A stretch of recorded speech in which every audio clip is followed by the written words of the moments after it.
प्रेम से बोलिए श्रीमद् भागवत महापुराण की जय।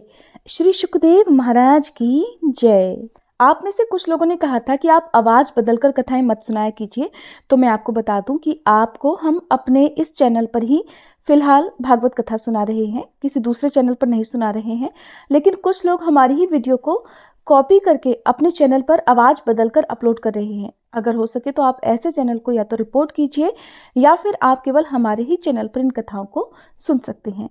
अब सुनिए आज की कथा। श्री सुखदेव जी कहते हैं, परीक्षित, भगवान श्री कृष्ण ही गोपियों को शिक्षा देने वाले हैं और वही उस शिक्षा के द्वारा प्राप्त होने वाली वस्तु हैं। इससे पहले जैसा कि वर्णन किया गया है, भगवान श्री कृष्ण ने उन पर महान अनुग्रह किया।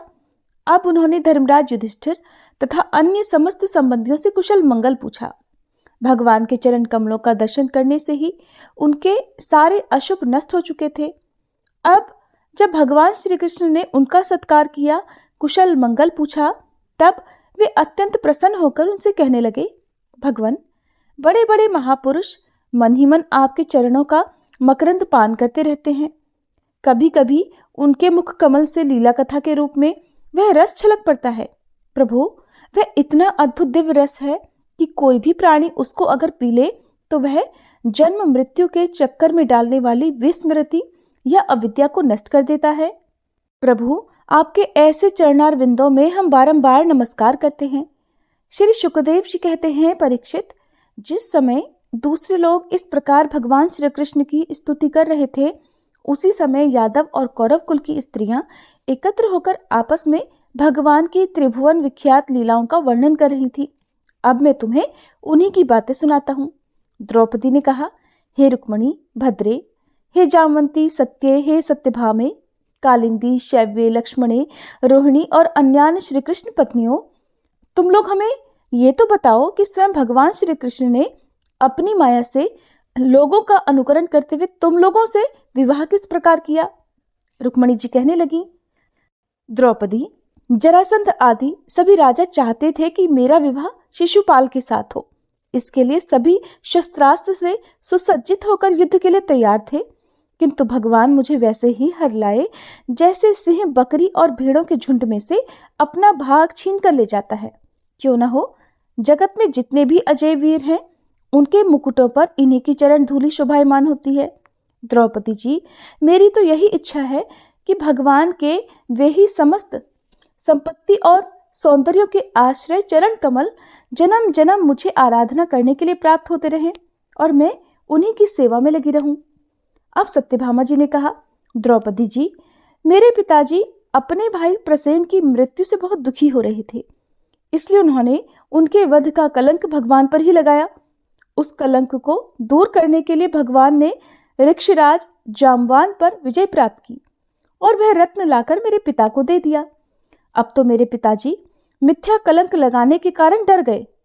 अतः यद्यपि वे दूसरे को मेरा वाग्दान कर चुके थे, फिर भी उन्होंने मुझे स्यमंतक मणि के साथ ही भगवान के चरणों में समर्पित कर दिया। जामवंती जी ने अपनी बात सुनाई, द्रौपदी जी, मेरे पिता ऋक्षराज जाम्बान को इस बात का पता नहीं था कि यही मेरे स्वामी भगवान सीतापति हैं, इसलिए वे इनसे 27 दिन तक लड़ते रहे। किंतु जब परीक्षा पूरी हुई, उन्होंने जान लिया कि ये भगवान राम ही हैं, तब इनके चरण कमल पकड़कर स्यमंतक मणि के साथ उपहार के रूप में मुझे समर्पित कर दिया। मैं यही चाहती हूँ कि जन्म जन्म इन्हीं की दासी बनी रहूं। कालिंदी ने कहा, द्रौपदी जी, जब भगवान को ये मालूम हुआ कि मैं उनके चरणों का स्पर्श करने की आशा अभिलाषा से तपस्या कर रही हूँ, तब वे अपने सखा अर्जुन के साथ यमुना तट पर आए और मुझे स्वीकार कर लिया। मैं उनका घर बुहारने वाली उनकी दासी हूँ। मित्रविंदा कहने लगी, द्रौपदी जी, मेरा स्वयंवर हो रहा था, वहां आकर भगवान ने सब राजाओं को जीत लिया और जैसे सिंह झुंड के झुंड कुत्तों में से अपना भाग ले जाए, वैसे ही मुझे अपनी शोभामयी द्वारकापुरी में ले आए। मेरे भाइयों ने भी मुझे भगवान से छुड़ाकर मेरा अपकार करना चाहा, परंतु उन्होंने उन्हें भी नीचा दिखा दिया। मैं ऐसा चाहती हूँ कि मुझे जन्म जन्म उनके पांव पखाड़ने का सौभाग्य प्राप्त होता रहे। सत्या ने कहा, द्रौपदी जी, मेरे पिताजी ने मेरे स्वयंवर में आए हुए राजाओं के बल पौरुष की परीक्षा के लिए बड़े बलवान और पराक्रमी तीखे सींग वाले 7 बैल रख छोड़े थे। उन बैलों ने बड़े बड़े वीरों का घमंड चूर चूर कर दिया था। उन्हें भगवान ने खेल ही खेल में झपट कर पकड़ लिया, नाथ लिया और बांध दिया, ठीक वैसे ही जैसे छोटे छोटे बच्चे बकरी के बच्चों को पकड़ लेते हैं। इस प्रकार भगवान बल पौरुष के द्वारा मुझे प्राप्त कर चतुरंगिणी सेना और दासियों के साथ द्वारका ले आए। मार्ग में जिन भी क्षत्रियों ने विघ्न डाला उन्हें भी जीत लिया। मेरी यही इच्छा है कि मुझे इनकी सेवा का अवसर सदा सर्वदा प्राप्त होता रहे। भद्रा ने कहा, द्रौपदी जी, भगवान मेरे मामा के पुत्र हैं। मेरा चित्त इन्हीं के चरणों में अनुरक्त हो गया था। जब मेरे पिताजी को ये बात पता चली तब उन्होंने स्वयं ही भगवान को बुलाकर अक्षौहिणी सेना और बहुत सी दासियों के साथ मुझे इन्हीं के चरणों में समर्पित कर दिया। मैं अपना परम कल्याण इसी में समझती हूँ कि कर्म के अनुसार मुझे जहाँ जहाँ जन्म लेना पड़े सर्वत्र इन्हीं के चरण कमलों का संस्पर्श प्राप्त होता रहे। लक्ष्मणा ने कहा, रानी जी, देवर्षि नारद बार बार भगवान के अवतार और लीलाओं का गान करते रहते थे। उसे सुनकर और ये सोचकर कि लक्ष्मी जी ने समस्त लोकपालों का त्याग करके भगवान का ही वरण किया, मेरा चित्त भी भगवान के चरणों में आसक्त हो गया था। साध्वी, मेरे पिता बृहत्सेन मुझ पर बहुत प्रेम रखते थे। जब उन्हें मेरा अभिप्राय मालूम हुआ तब उन्होंने मेरी इच्छा की पूर्ति के लिए ये उपाय किया। महारानी, जिस प्रकार पांडव वीर अर्जुन की प्राप्ति के लिए आपके पिता ने स्वयंवर में मत्स्य वेद का आयोजन किया था, उसी प्रकार मेरे पिता ने भी किया। आपके स्वयंवर की अपेक्षा हमारे यहाँ विशेषता ये थी कि वह मत्स्य बाहर से ढका हुआ था, केवल जल में ही उसकी परछाई दिख पड़ती थी। जब ये समाचार राजाओं को मिला तब सब ओर से समस्त अस्त्र शस्त्रों के तत्वज्ञ हजारों राजा अपने अपने गुरुओं के साथ मेरे पिताजी की राजधानी में आने लगे। मेरे पिताजी ने आए हुए सभी राजाओं का बल पौरुष और अवस्था के अनुसार भलीभांति स्वागत सत्कार किया। उन लोगों ने मुझे प्राप्त करने की इच्छा से स्वयंवर सभा में रखे हुए धनुष और बाण उठाए। उनमें से कितने ही राजा तो धनुष पर तांत भी नहीं चढ़ा सके। उन्होंने धनुष को ज्यों का त्यों रख दिया।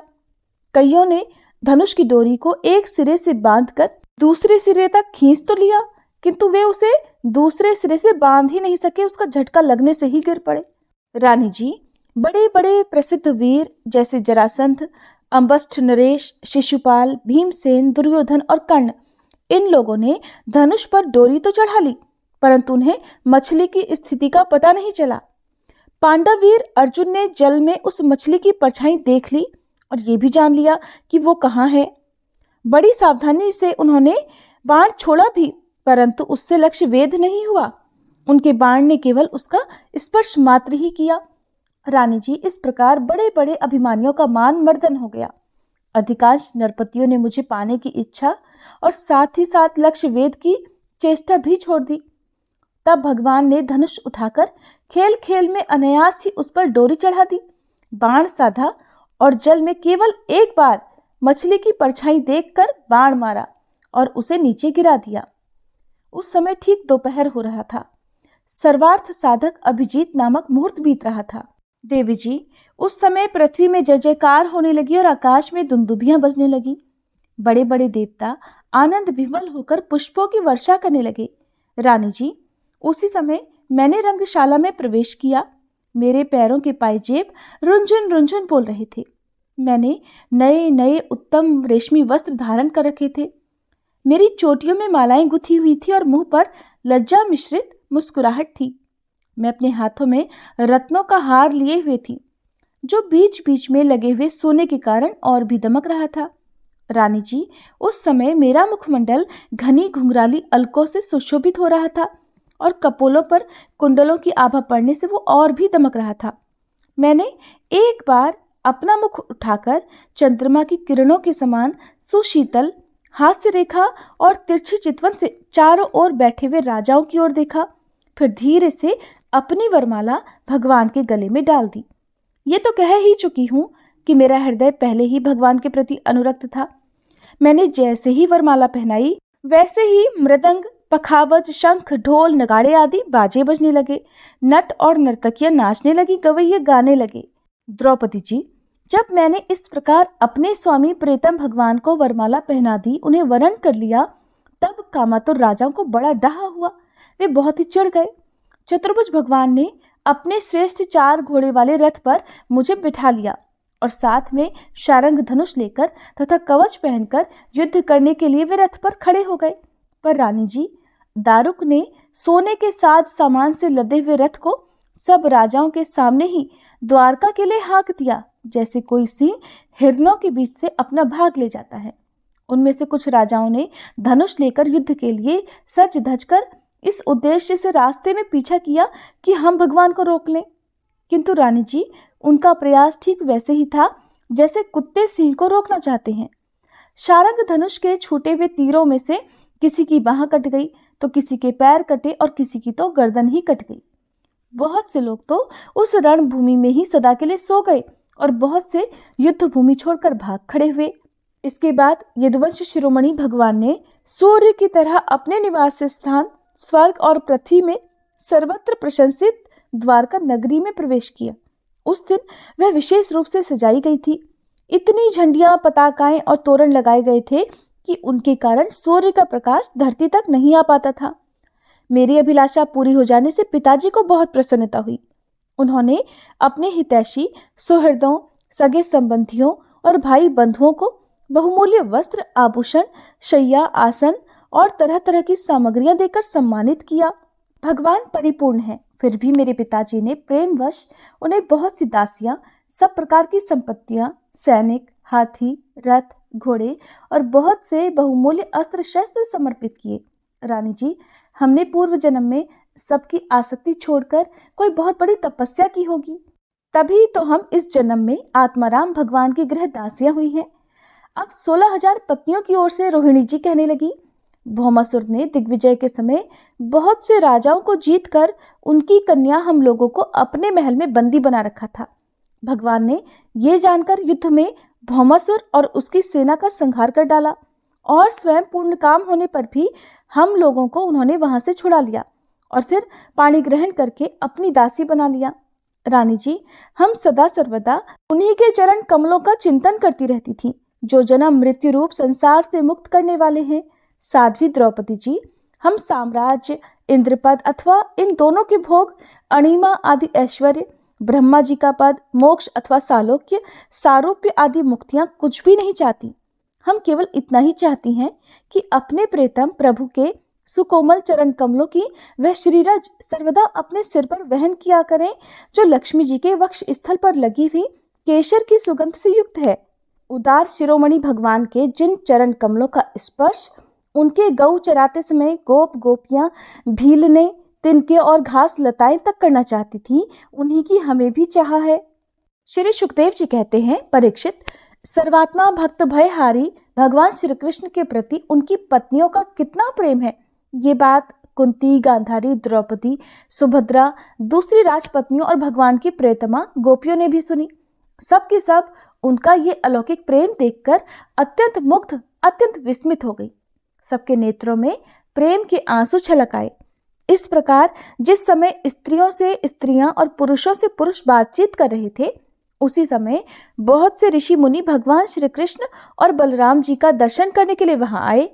उनमें प्रधान ये थे श्री कृष्ण द्वैपायन व्यास, देवर्षि नारद, च्यवन, देवल, असित, विश्वामित्र, शतानंद, भरद्वाज, गौतम, अपने शिष्यों के सहित भगवान परशुराम, वशिष्ठ, गालव, भृगु, पुलत्स्य, कश्यप, अत्रि, मार्कंडेय, बृहस्पति, द्वित, त्रित, एकत, सनक, सनंदन, सनातन, सनत कुमार, अंगिरा, अगस्त्य, याज्ञवल्क्य और वामदेव आदि ऋषियों को देखकर पहले से ही बैठे हुए नरपतिगण, युधिष्ठिर आदि पांडव, भगवान श्री कृष्ण और बलराम जी सहसा उठकर खड़े हो गए और सबने उन विश्व वंदित ऋषियों को प्रणाम किया।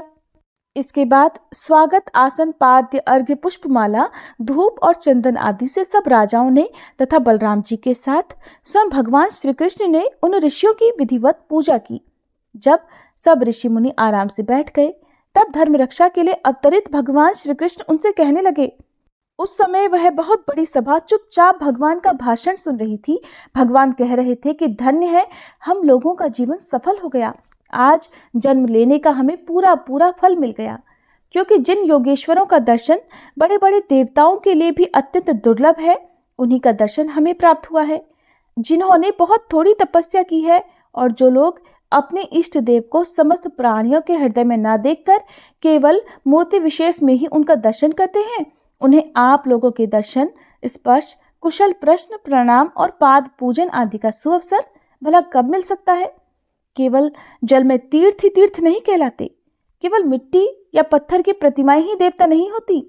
संत पुरुष ही वास्तव में तीर्थ और देवता हैं, क्योंकि उनका बहुत समय तक यदि दर्शन किया जाए, सेवन किया जाए, तब वे पवित्र करते हैं, किंतु संत पुरुष तो दर्शन मात्र से ही कृतार्थ कर देते हैं। महात्माओं और सभासदों, जो मनुष्य वात, पित्त और कफ इन 3 धातुओं से बने हुए शवतुल्य शरीर को ही आत्मा, अपना मैं, स्त्री पुत्र आदि को ही अपना और मिट्टी, पत्थर, काष्ठ आदि पार्थिव विकारों को ही इष्ट देव मानता है, और जो केवल जल को ही तीर्थ समझता है, ज्ञानी महापुरुषों को नहीं, वो मनुष्य होने पर भी पशुओं में सबसे नीच गधा ही है। श्री सुखदेव जी कहते हैं, परीक्षित, भगवान श्री कृष्ण अखंड ज्ञान संपन्न हैं। उनका ये गूढ़ भाषण सुनकर सबके सब ऋषि मुनि चुप रह गए। उनकी बुद्धि चक्कर में पड़ गई। वे समझ नहीं सके कि भगवान ये क्या कह रहे हैं।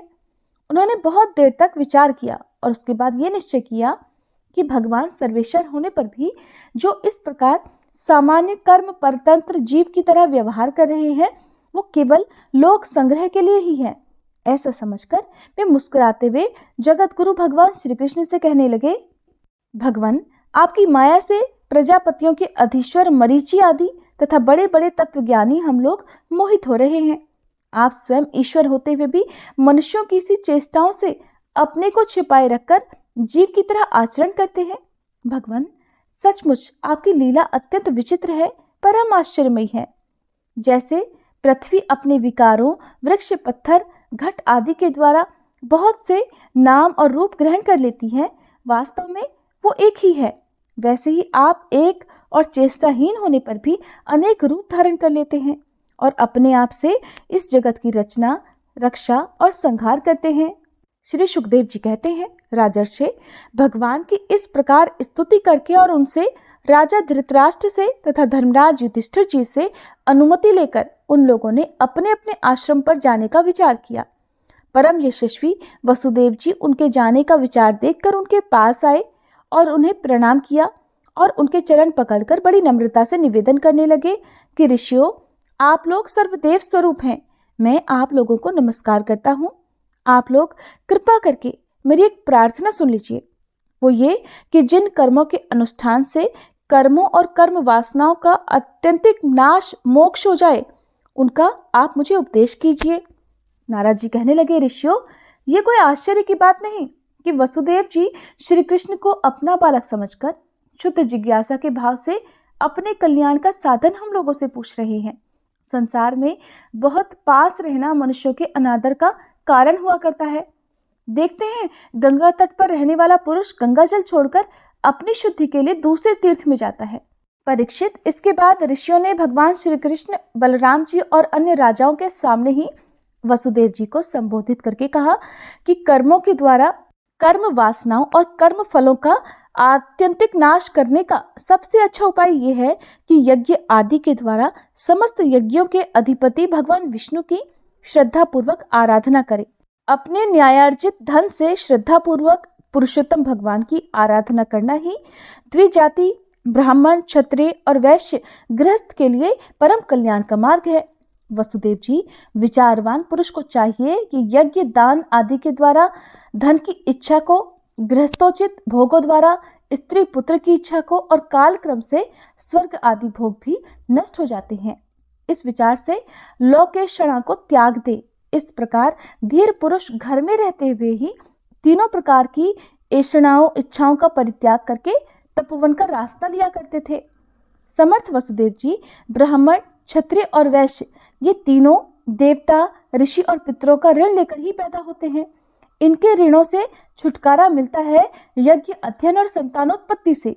इनसे उऋण हुए बिना ही जो संसार का त्याग करता है उसका पतन हो जाता है। परम बुद्धिमान वसुदेव जी, आप अब तक ऋषि और पितरों के ऋण से तो मुक्त हो चुके हैं। अब यज्ञों के द्वारा देवताओं का ऋण भी चुका दीजिए और इस प्रकार सबसे उऋण होकर गृह त्याग कीजिए, भगवान की शरण में जाइए। वसुदेव जी, आपने अवश्य ही परम भक्ति से जगदीश्वर भगवान की आराधना की है, तभी तो वे आप दोनों के पुत्र हुए हैं। श्री सुखदेव जी कहते हैं, परीक्षित, परम मनस्वी वसुदेव जी ने ऋषियों की यह बात सुनकर उनके चरणों में सिर रखकर प्रणाम किया, उन्हें प्रसन्न किया और फिर यज्ञ के लिए ऋत्विजों के रूप में उनका वरण कर लिया। राजन, जब इस प्रकार वसुदेव जी ने धर्म पूर्वक ऋषियों को वरण कर लिया, तब उन्होंने पुण्य क्षेत्र कुरुक्षेत्र में परम धार्मिक वसुदेव जी के द्वारा उत्तमोत्तम सामग्री से युक्त यज्ञ करवाए। इसके बाद जब वसुदेव जी ने यज्ञ की दीक्षा ली, तब यदुवंशियों ने स्नान करके सुंदर वस्त्र और कमलों की मालाएं धारण कर ली। राजा लोग वस्त्राभूषणों से खूब सुसज्जित हो गए। इसके बाद उन्होंने वहां आए हुए नरपतियों को बहुत सारी भेंट उपहार देकर विदा किया। वे लोग लक्ष्मीपति भगवान श्री कृष्ण की अनुमति लेकर यज्ञ की प्रशंसा करते हुए अपने अपने घर चले गए। परीक्षित, उस समय राजा धृतराष्ट्र, विदुर, युधिष्ठिर, भीम, अर्जुन, भीष्म पितामह, द्रोणाचार्य, कुंती, नकुल, सहदेव, नारद, भगवान व्यासदेव और दूसरे स्वजन संबंधी और बांधव अपने हितैषी बंधु यादवों को छोड़कर जाने में अत्यंत विरह व्यथा का अनुभव करने लगे। उन्होंने बहुत स्नेहार्थ चित्त से यदुवंशियों का आलिंगन किया और बड़ी कठिनाई से किसी प्रकार अपने अपने देश को चले गए। दूसरे लोग भी इनके साथ ही वहां से रवाना हो गए। परीक्षित, भगवान श्री कृष्ण, बलराम जी तथा उग्रसेन आदि ने नंद बाबा और अन्य सब गोपों की बहुत बड़ी सामग्रियों से पूजा अर्चना की, उनका सत्कार किया और फिर वे प्रेम परवश होकर बहुत दिनों तक वहीं रहे। वसुदेव जी अनायास ही बहुत बड़े मनोरथ का महासागर पार कर गए थे। उनके आनंद की कोई सीमा नहीं थी। सभी आत्मीय स्वजन उनके साथ थे। उन्होंने नंद बाबा का हाथ पकड़कर कहा, भाई जी, भगवान ने मनुष्यों के लिए एक बहुत बड़ा बंधन बना दिया है और उस बंधन का नाम है स्नेह, प्रेम पाश। मैं तो ऐसा समझता हूँ कि बड़े बड़े शूरवीर और योगी यति भी उसे तोड़ने में असमर्थ हैं। आपने हम अकृतज्ञों के प्रति अनुपम मित्रता का व्यवहार किया है। क्यों न हो, आप जैसे संत शिरोमणियों का तो स्वभाव ही ऐसा होता है और हम इसका बदला कभी नहीं चुका सकते। आपको इसका कोई फल नहीं दे सकते। फिर भी हमारा यह मैत्री संबंध कभी टूटने वाला नहीं है। आप इसको सदा निभाते रहेंगे। भाई जी, पहले तो बंदी गृह में बंद होने के कारण हम आपका कुछ भी प्रिय और हित नहीं कर सके, आपकी सहायता नहीं कर सके, और अब हमारी ये दशा हो रही है कि हम धन संपत्ति के नशे से, श्रीमत से अंधे हो रहे हैं। आप हमारे सामने हैं तो भी हम आपकी ओर नहीं देख पाते। दूसरों को सम्मान देकर स्वयं सम्मान न चाहने वाले भाई जी, जो कल्याणकामी है, उसे राज्य लक्ष्मी न मिले इसी में उसका भला है, क्योंकि मनुष्य राज्य लक्ष्मी से अंधा हो जाता है और अपने भाई बंधु स्वजनों को देख नहीं पाता।